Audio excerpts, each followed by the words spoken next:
अस्सलाम वालेकुम एवरीवन, कैसे हैं आप सब। उम्मीद करती हूँ आप सब बिल्कुल ठीक ठाक होंगे। शाम का वक्त था और घर में बन रहा था नाश्ता और नाश्ते में समोसा था। घर पे गोश्त बचा हुआ था तो मम्मी ने सोचा कि कीमा बना देते हैं और शाम को समोसा बन जाएगा, क्योंकि मेरे घर पे सबको ना पेट भर के शाम का नाश्ता चाहिए। क्योंकि हम लोग का थोड़ा सा में ना मन नहीं मानता, मतलब नाश्ता हो तो ऐसा हो कि भाई खाने के बाद लगे, क्योंकि कुछ लोगों के घर में हल्का फुल्का बिस्किट चाय से काम चल जाता है, पर मेरे घर पे नहीं होता ऐसा। और समोसा बनाने के बाद ये थोड़ा सा आटा बच गया था तो मम्मी ने सोचा कि पूड़ी बना देते, मेरी बेटी खा लेगी, क्योंकि उसको भी पेट भर के ही चाहिए होता है नाश्ता, वरना वो भूख भूख करते रहती जब तक कि खाना ना बने। तो इसलिए उसके लिए पूड़ी बन रहा था। तो पूड़ी चाय वो बहुत शौक़ से खाती है, उसको बहुत पसंद है। और पूड़ी सबको ही पसंद होता है, क्योंकि पूड़ी ऐसी चीज़ होती है जिससे पेट भी भर जाता है। और हाँ, एक और चीज़ कि ये मैदे की पूड़ी नहीं है, ये आटे की पूड़ी है, क्योंकि मैदा हम लोग इस्तेमाल नहीं करते, तो आटे की पूड़ी भी बहुत अच्छी लगती है। तो आप लोग भी कभी इस्तेमाल करके देखिएगा, मतलब आटे का पूड़ी खा कर देखिएगा, बहुत अच्छा है। क्योंकि एक तो हेल्दी भी होता है, मैदा वैसे ही बहुत नुकसान करता है, और टेस्टी भी हो जाता है। तो गाइस, मैं ना आप सबसे कुछ बात करना चाहती हूँ, और मैं ना इस टॉपिक पे आपका कमेंट्स ज़रूर चाहती हूँ कि आपकी क्या राय है और आपका क्या एक्सपीरियंस रहा है, अगर आपके साथ भी हुआ है और आपने देखा है। पता है, अपनी ज़िंदगी में जब तक कि मैं जॉब कर रही थी तब तक मैंने कभी भी इस चीज़ का सामना नहीं किया, आज तक नहीं। और मैंने बहुत कम सुना भी है अपने फैमिली जान पहचान रिलेटिव्स में। पर जब से पता है मेरी शादी हुई थी, उसके बाद से मेरी ज़िंदगी का ऐसा ऐसा तजुर्बा हुआ है ना कि मैं सोच भी नहीं सकती थी कि इस तरह का एक्सपीरियंस करने को मिलेगा कभी मुझे, और इन सब बारे में मुझे जानकारी मिलेगी और मुझे लगेगा कि ऐसी चीज़ें भी इतनी होती है दुनिया में। कभी आपको भी लगा होगा ना कि इस माशरे में मतलब 80 से 90% लोग ऐसे हैं ना गाइस, कि लोग ना अपना कोई काम निकालने के लिए जैसे फिज़िकली कोई काम लेते हैं, जैसे कहीं जाकर कुछ काम करवा रहे हैं, किसी से रिक्वेस्ट करके कोई काम करवा रहे हैं, या फिर किसी चीज़ को छोड़ दिए कि चलो हुआ तो हुआ मेरे नसीब पे, वरना छोड़ देंगे।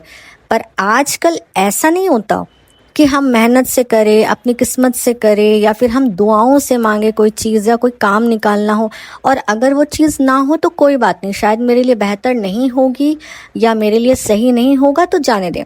आजकल पता है क्या होता है, लोग अपना काम बनाने के लिए, अपना काम निकालने के लिए, या फिर कोई चीज़ को हासिल करने के लिए ना, लोग करते हैं जादू सहर। जी हाँ, जादू सहर। इस चीज़ के बारे में मैंने भी पहले कभी मतलब ना यकीन नहीं किया था, लेकिन जब से मैं अपने एक दूसरे फेज़ में जैसे मैं आई, यानी कि शादी और शादी के बाद का जो फेज़ मैं फेस करने लगी, तो पता चला कि मतलब जो बोलते हैं ना, पारिवारिक ज़िंदगी में ऐसी चीज़ें भी होती है। जब तक मैं जॉब कर रही थी, जब तक मैं पढ़ रही थी कॉलेज वगैरह में, तब तक मुझे कहीं से कोई ऐसी बात ना तो सुनने को मिली, और ना मेरी ज़िंदगी में कभी फेस हुआ, ना मेरे फैमिली के दूर दूर लोगों से मैंने कभी सुना कि ऐसी चीज़ें होती हैं। मतलब होती हैं, लेकिन लोग इस चीज़ में घुसते हैं, मुझे ये नहीं पता था। लेकिन अब पता है गाइस, इतना ऑपोजिट हो गया है ना कि अब तो लगता है ना कि लोग बस इसी से काम निकाल रहे हैं। मतलब जो चाहिए ना जादू सहर करके ले लो, किसी को नुकसान कराना है जादू सहर कर दो, कोई चीज़ हासिल करना है जादू सहर कर लो, या फिर अगर कोई इंसान तुमको नहीं मिल रहा, जादू सहर करके उसका दिमाग को ऐसा कर दे कि वो इंसान तुम्हारा हो जाए। कोई बहुत खुश है, उसकी ज़िंदगी में बहुत सारी नेमतें हैं, उसके पास पैसा है, घर है, गाड़ी है, औलाद है, सब है, और किसी के पास कुछ नहीं है, तो उसको देखकर सिर्फ आजकल हसद नहीं होता, उस इंसान को लगेगा ना इसके पास इतना क्यों है, मेरे पास नहीं है, इसके पास भी नहीं होना चाहिए। तो लोग क्या करते हैं, चलो जादू सहर करते हैं, और जादू सहर करके लोग सब कुछ ख़राब कर देते हैं। और यकीन मानो गाइस, ये काम करता है। ऐसा नहीं है कि ये सिर्फ कहने की बातें हैं बस, मतलब फिल्मों में या फिर बुक्स में नहीं, ये एक्चुअल में काम करता है।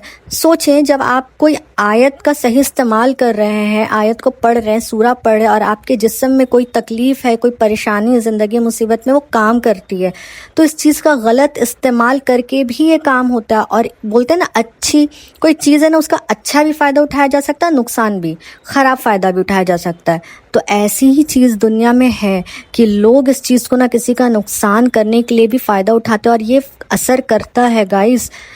मैंने अपनी ज़िंदगी में खुद देखा है, मुझे यकीन नहीं होता था, लेकिन जब मेरी ज़िंदगी में हुआ, मैंने तजुर्बा किया, तब मुझे समझ में आया कि ये चीज़ें वाकई असर करती है, और बहुत बुरा असर करती है। ऐसा कि आपका घर, परिवार, खुशी और आपका सेहत सब बर्बाद करके रख सकती है। मेरे साथ भी हुआ है और मैंने भी एक्सपीरियंस किया है। जी हाँ, आपने सही सुना। मैं क्यों झूठ बोलूँगी, मैं व्लॉग बना रही हूँ और बिल्कुल सच कह रही हूँ, क्योंकि पता है आपके साथ नहीं हुआ होगा, जो भी मेरे सुनने वाले या तो व्यूवर्स हैं या सब्सक्राइबर्स हैं, आपके साथ नहीं हुआ होगा, लेकिन डेफिनेटली आपने कहीं किसी के बारे में सुना ज़रूर होगा। वो लोग चाहे आपके खुद के रिलेटिव हों, जान पहचान हो, या फिर आपने किसी के मुंह से सुना होगा कि उनके जानने वालों में ऐसा हुआ है। पता है, ये इतनी ख़राब चीज़ है ना, इतनी ज़्यादा ख़राब चीज़ है कि अगर आपको मालूमात नहीं हुआ ना वक्त पे, अगर आपको इस चीज़ की जानकारी या इल्म नहीं है कि क्या हो रहा आपके घर पे, हो तो रहा है इंसान, लेकिन ये कभी कभी ऐसी होती है ना, ऐसी चीज़ कि आपको महसूस नहीं होगा कि कुछ कराया गया है।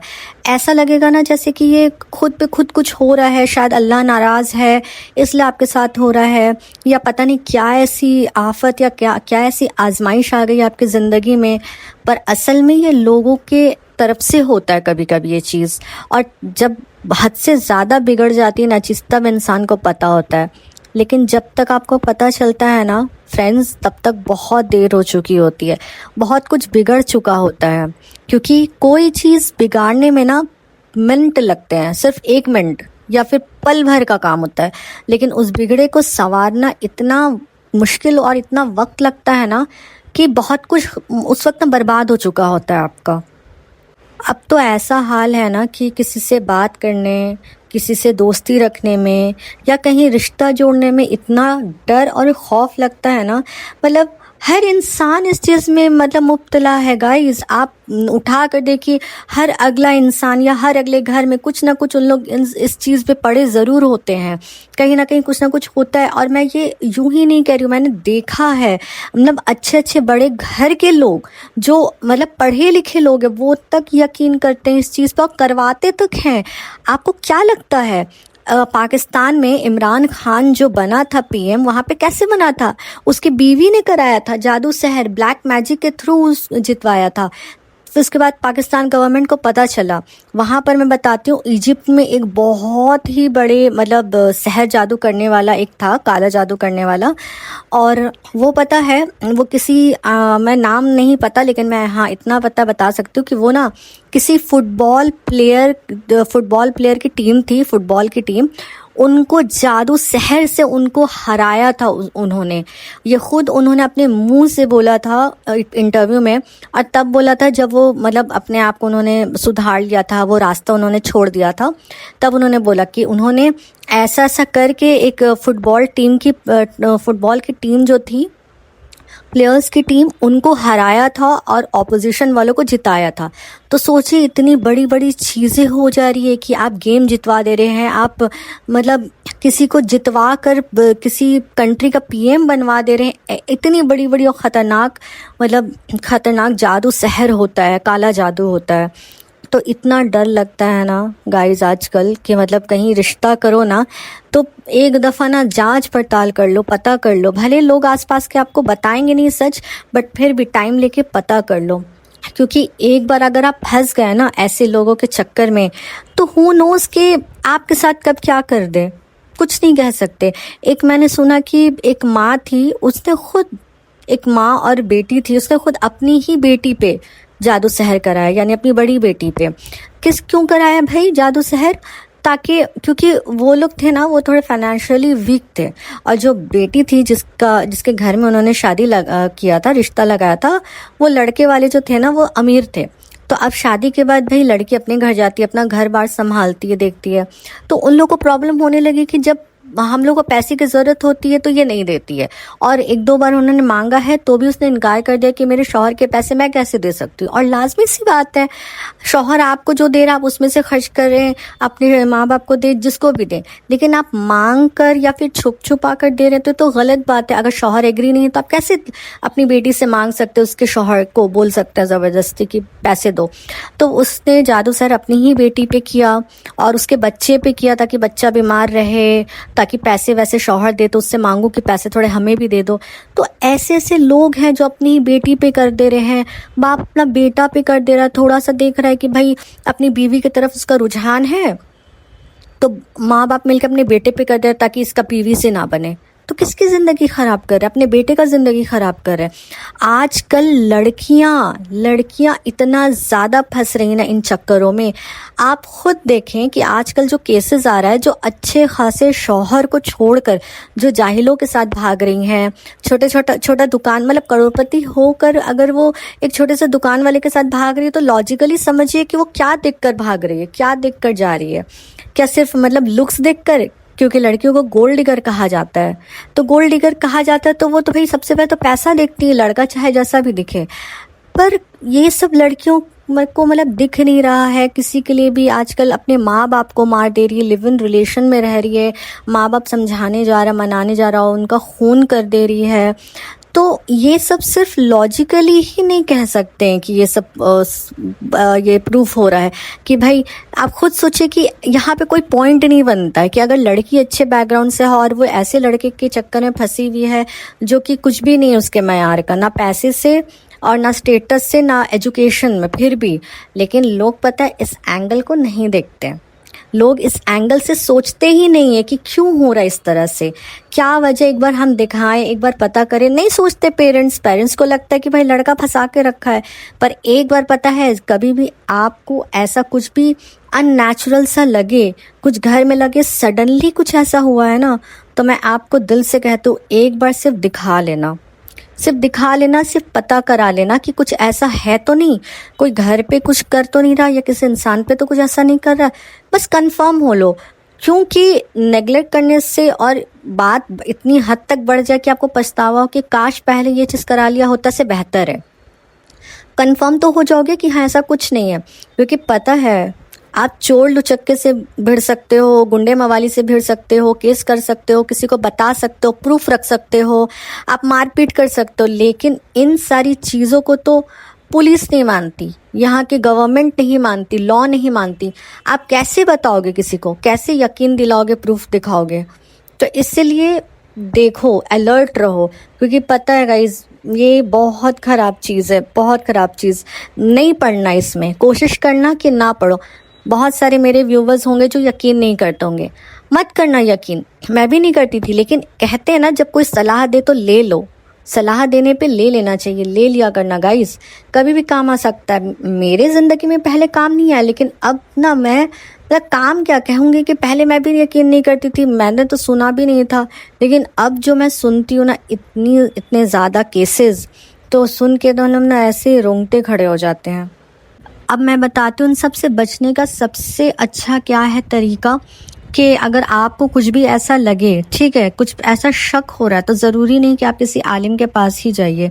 सबसे बेहतर है कि आप खुद को दम करिए, हमेशा दम करिए, ठीक है। जितने भी सूरा है, सबसे अच्छा है कि आप आयतुल कुर्सी, दरूद शरीफ, सूरह फातिहा, चारों कुल, ये सब तो पढ़ते ही हैं, लेकिन इससे अच्छा ये भी एक चीज़ है कि इन सब में इंक्लूड कर लीजिए कि जो सूरह बकरा है उसकी आखिरी 2 आयत को पढ़ के साथ में दम कर लें, क्योंकि ये इतनी पावरफुल चीज़ है ना, इतनी ज़्यादा पावरफुल चीज़, क्योंकि आयतुल कुर्सी तो बहुत खुद में बहुत पावरफुल है और सूरह बकरा के आखिरी 2 आयत भी सबसे ज़्यादा पावरफुल है। पढ़ें, दम करें। अगर आपको लगता है कि नहीं, आप किसी ऐसे वैसे जगह नहीं जाना चाहते हैं, तो उससे अच्छा है कि आप रुकिया करें। रुकिया जो है ना वो चलता है ऑडियो में, आपको पढ़ने की ज़रूरत नहीं है। आप रुकिया चलाएं, थोड़े से साउंड में चलाएं और रुकिया को सुने। घर ऐसे मतलब जगह पे रखें कि सब लोगों के कान में जाए। हाँ, एक चीज़ है कि ये सब चीज़ अगर आपके साथ हुआ है या किसी ने कुछ किया है तो आपकी तबीयत ख़राब होगी। शुरू में आपकी तबीयत वो हो सकता है ज़्यादा ख़राब लगने लगे, सर भारी लगे, उल्टी जैसा लगे, आपको वीकनेस लगे। ये अलामत है कि आपके साथ कुछ है या घर में कुछ है। ये अलामत इस चीज़ की, तो इसको नज़रअंदाज ना करें। आप सुने, डेली 40 दिन तक सुने। 40 दिन, आपको भी पता है कि 40 दिन का बहुत बड़ा अहमियत है हमारे इस्लाम में। 40 दिन तक सुने, 40 दिन तक सुबह और शाम अपने आप को दम करे और रात पे सोते वक्त भी दम करे। आपके घर में बच्चे हैं तो बच्चों को भी दम करे और घर में सूरा बकरा ज़रूर पढ़वाएं। अगर ऐसा लगता है कुछ है तो आप सूरा बकरा या तो खुद से डेली पढ़ें बिना नागा किए और एक फ़िक्स टाइम पे, या तो फजर में या तो आप मगरिब से पहले यानी असर के बाद पढ़ लें। सबसे अव्वल जो वक्त है ये 2 वक्त है, ठीक है। आप खुद से पढ़ें, नहीं तो किसी को बुला के पढ़वाएं 40 दिन तक। कोई भी ऐसी चीज़ें हैं ना, वो डेफिनेटली आपकी या तो आपके घर से चली जाएगी या आपके ऊपर होगा वो चीज़, वो असर आपके ऊपर से हट जाएगी। लेकिन करें, खुद से इलाज करें, क्योंकि कुरान में खुद से इलाज लिखा है। आपको कोई ज़रूरत नहीं किसी के पास जाने की, इन सब चीज़ों में पढ़ने की ज़रूरत नहीं है। आप खुद से इलाज करें, क्योंकि अपना इलाज अपने हाथ में है। कुरान और हदीस में बताया गया और अल्लाह ने और हमारे नबी ने भी बताया है। तो बस गाइस, मैं कहूँगी कि जो मैंने फ़ेस किया, मैं तो नहीं चाहूँगी कि कोई भी फ़ेस करे इस चीज़ से या कोई इस चीज़ से गुज़रे। मैं चाहूँगी सब सलामत रहे। और जो भी ये सब चीज़ें कराने वाले लोग हैं, या अगर कोई ऐसा इंसान जो सुन रहा है जो खुद कराता, तो मैं कहूँगी छोड़ दो, क्योंकि बहुत बड़ा अज़ाब है, बहुत बड़ा। अल्लाह कभी माफ़ नहीं करेगा।